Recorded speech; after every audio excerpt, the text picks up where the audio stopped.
Good morning, folks. It is the morning of November the 17th, and this morning we're going to talk about the Great Reset of Build Back Better. If that doesn't terrify you, I can tell you it scares the living bejapers out of me. Ideologies which explain the world in radically different ways have never, in the long history of mankind, been able to peacefully coexist. Postmodern Neo-Marxism has come to dominate Western thought. It favors replacing the Grand Narrative that made the West possible with its focus on the individual and his and her accountability and Enlightenment values, which are the very values that made the West the freest, most prosperous, and tolerant part of the world. And they're seeking to replace that with social collectivism, victim culture, and identity politics. I have an excellent book here by a gentleman I heard lecture back late last winter. His name is Dr. Mark Milka, and he talks about the victim cult in this book, and states clearly that this culture of blame hurts civilizations, hurts everyone, and destroys civilizations. Wherever the logical outcome of postmodern ideology has been applied, it has resulted in oppression, subordination, and tyranny. The time for defending ourselves against this assault on individual liberty has ended. We will either surrender to it or go on an all-out offensive against it.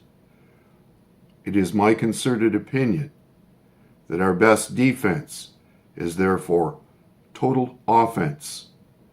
We didn't declare this war, but war it is. Here's an article dated today in LifeSiteNews. Out of Ottawa, Prime Minister Justin Trudeau confirmed that Canada supports the post-COVID-19 global Great Reset promoted by Klaus Schwab of the World Economic Forum and backed by the United Nations, as well as plans to push a COVID-19 vaccine globally. The pandemic has provided an opportunity for a reset. This is our chance to accelerate our pre-pandemic efforts to reimagine economic systems that actually address global challenges like extreme poverty, inequality, and climate change, declared Trudeau. Building back better means getting support to the most vulnerable while maintaining our momentum on reaching the 2030 Agenda for Sustainable Development and SDGs.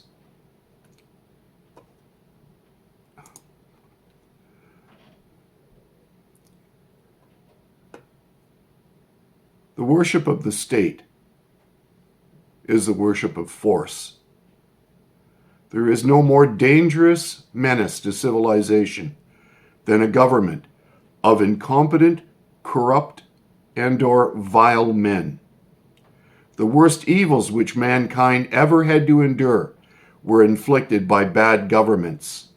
The state can be, and often has been in the course of history, the main source of mischief and disaster. That's from Dr. Ludwig von Mises.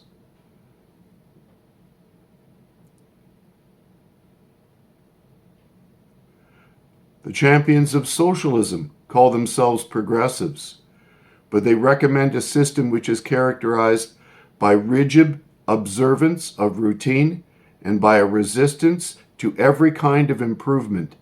They call themselves liberals, but they are intent upon abolishing liberty. They call themselves Democrats, but they yearn for dictatorship. They call themselves revolutionaries, but they want to make government omnipotent. They promise the blessings of the Garden of Eden, but they plan to plan to transform the world into a gigantic post office. Every man but one subordinate clerk in a bureau.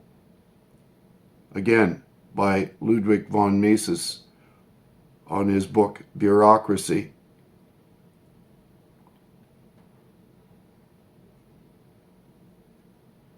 It is vain to fight totalitarianism by adopting totalitarian methods. Freedom can only be won by men unconditionally committed to the principles of freedom. The first requisite for a better social order is a return to unrestricted freedom of thought and speech. Ludwig von Mises from The Omnipotent Government. We need to get back to the basics. Here's a wonderful book that I've just purchased by Alexei de Tocqueville, who toured America in the 1830s and talks about some of the reasons for the success of her democracy at that time. And I've also purchased this book. It's got several treatises in it. The Leviathan from 1751, the two treatises of government from 1689, the Social Contract from 1762, the Constitution of Pennsylvania from 1776, the original text from Hobbes, Locke, Rousseau, and the Founding Fathers of the United States. These books help give us an indication of the founding ideas of liberty and the values propagated during the Age of Enlightenment and the Great Awakening, which I spoke about in my last vlog. We could not possibly be in a more dangerous situation. The government has used the CCP virus, and it's been used all throughout the Western world. Governments all throughout the Western world are committed to this postmodern dystopia. We are at war for the survival of the most persecuted minority, the individual. I encourage all of you who are hearing what I'm saying and watching this video to read good books. Understand better what the Age of Enlightenment did for mankind, what the Great Awakening brought in terms of spiritual knowledge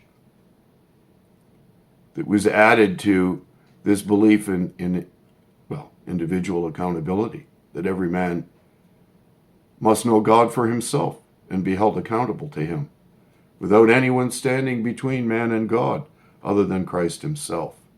No priest, no minister, no higher order. Everything that made Canada what it was. You know, there was a great deal of improvement that could have happened to the Canada of my youth. It was far from perfect. But in the name of progress, we have gone straight down the shitter. I hope you're willing to think about this. Moreover, I hope you're willing to do something about it, because we have to stop it, or they're going to stop us. Have a great day.